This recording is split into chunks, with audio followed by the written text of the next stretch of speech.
Kagulat World. Alexandra Ayala ginulat ang buong mundo matapos niyang talunin ng iba't ibang top 50 players sa WTA Tour. Isang bagay na hindi basta-basta at halos imposibleng makamit ng sinumang galing sa bansa na walang tradisyon ng tennis dominance.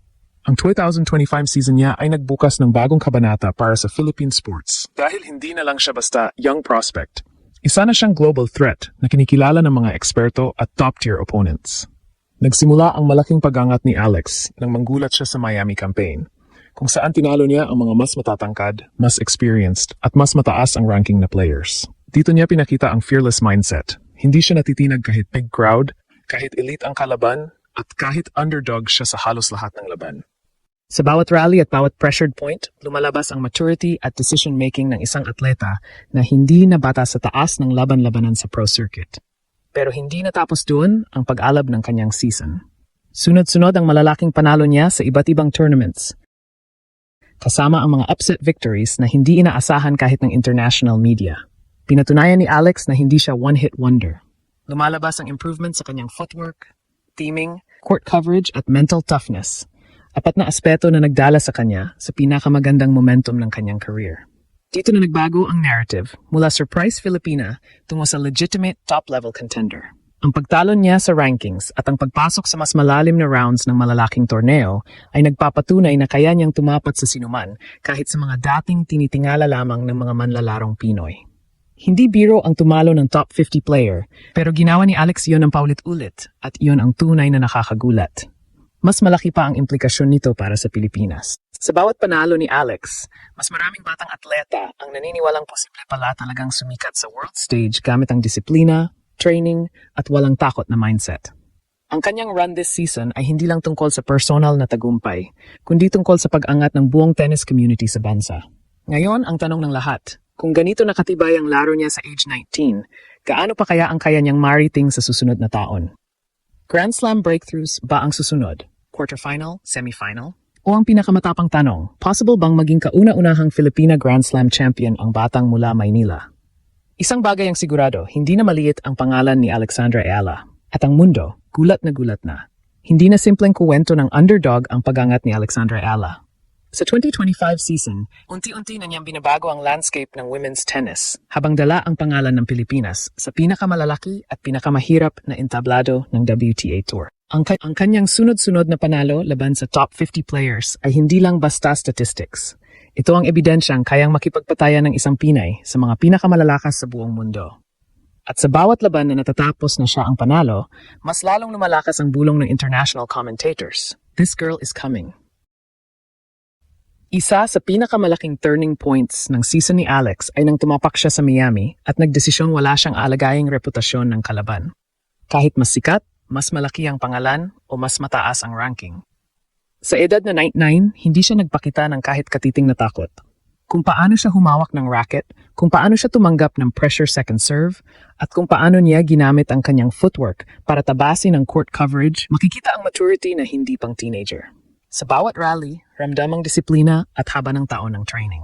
Sa bawat finishing shot, kita ang paniniwalang kayang-kaya niyang manalo sa sinumang nasa kabilang side ng net. Pero hindi lang physical skills ang nagdala kay Alex sa ganitong punto. Ang mental toughness niya ang isa sa tunay na dahilan bakit nagulat ang mundo. Ang mga kalabang sanay sa big crowds at high-pressure matches ay hindi niya pinapatungan ng excuse. Kahit top seed, kahit stadium court, kahit malakas ang cheering ng kalabang bansa, hindi siya nabubura. Ang mentality niya ay parang veterana na, composed, calculating, at handang mag-adjust sa gitna ng rally. Hindi mo makikita sa kilos niya ang inexperience at ito mismo ang nagpapahirap sa mga opponents. Habang lumalalim ang season, napapansin ng lahat ang significant jump sa kanyang consistency. Dati, nahihirapan siyang isara ang tight sets. Ngayon, siyang nagdidikta kung kailan babagalan ang tempo, kung kailan i-explode ang pace, at kung kailan papasok sa agresibong pattern. At dito na lumabas ang pinakamahalagang resulta. Sunod-sunod na panalo laban sa mas mataas ang ranking. Kabilang na ang players na nakikita dati sa Grand Slam main draws at WTA Masters matches. Ang mga pangalan na dati ay pinapanood lang ng mga Pinoy sa TV, ngayon ay napipilitan ng kilalanin ng isang Filipina na kayang tumapos ng puntos na parang top veteran. Sa Pilipinas, mabilis ang naging epekto ng run ni Alex.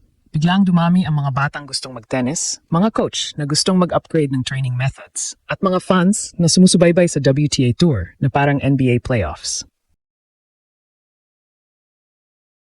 Siya ang nagdala ng spark na matagal nang hinihintay ng Philippine tennis. Spark na punong-puno ng pag-asa at posibilidad. At habang tumataas ang kanyang ranking, mas lumalakas ang pag-asang kaya niyang bitin ang bansa sa isang bagay na noon ay parang pangarap lang. Ang magka-Filipina na tunay na contender sa mga Grand Slam. Ngayon ang pinakamalaking tanong, kung ganito na siya kalakas ngayon, ano pa kaya ang kayang mangyari sa susunod na laban? Matapos ang breakthrough performances ni Alexandra Ayala sa Miami at iba pang high-profile tournaments, mas malinaw na ngayon ang trajectory ng career niya. Hindi lang basta isang talented junior o promising prospect ang pinapanood natin. Isa na siyang legit contender sa WTA Tour. Sa Part 1, natalakay ang kanyang skill set, mental toughness, at immediate impact sa Philippine tennis. Sa Part 2, tatalakayin natin ang mas malalim na implications ng kanyang achievements, pati ang pressure at expectations na dala ng pagiging global spotlight sa murang edad. Ang unang aspeto na dapat bigyang pansin ay ang consistency. Kung dati ay may pagkakataon na nadadala siya ng nerves sa high-pressure moments, ngayon makikita ang maturity sa bawat point. Ang kanyang shot selection ay mas calculated, ang kanyang movement sa court ay fluid, at ang teaming ng bawat attack ay nakabase sa opponent weaknesses. Kaya kahit ang top 50 players ay hindi basta-basta matatalo, nagagawa niya itong routine. Ang mga panalo laban kina Jelena Ostapenko, Madison Keys at iba pang established stars ay nagpapatunay na kaya niyang tumapat sa mga elite players nang hindi natitinag. Kasabay nito, ang impact niya sa Pilipinas ay hindi matatawaran. Mula sa grassroots hanggang sa professional level, bumangon ang interest sa tennis. Ang mga batang Pinoy sa provinces at cities ay naniniwalang posible ang tagumpay sa global stage. At maraming coaches ang nagbabago ng training approaches para mas ma-develop ang next generation. Ang media coverage at social engagement tungkol sa kanyang panalo ay nagbigay din ng boost sa visibility ng sport na matagal nang kulang sa consistent attention. Ngunit hindi mawawala ang pressure. Ang world spotlight ay may kaakibat na expectations, panatilihin ang ranking, makipagsabayan sa mga elite, at patuloy na mag-improve sa bawat torneo. Sa edad na 19, bahagi ng kanyang learning curve ang pag-manage ng mental at physical demands ng tour.